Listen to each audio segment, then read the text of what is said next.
Hey, what's up, guys? Welcome to Explore in just 1 minute.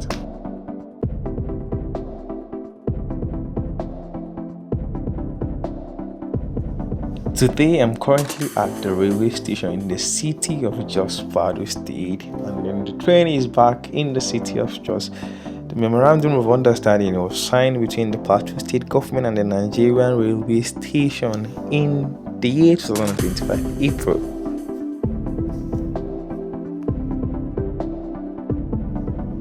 Train travel is considered one of the safest forms of transportation with advanced safety features like automatic braking systems in the entire world.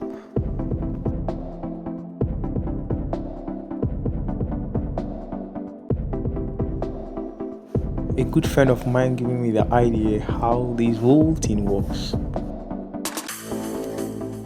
Train wheels are designed to fit onto the rails, allowing the train to move smoothly along the track. The locomotive power is transmitted to the wheels, which then propel the train forward through friction with the wheels.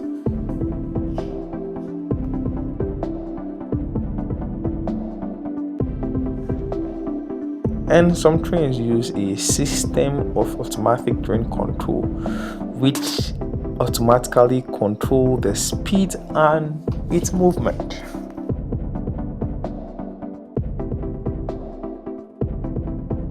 This is just 21 minutes. Until next time, thank you.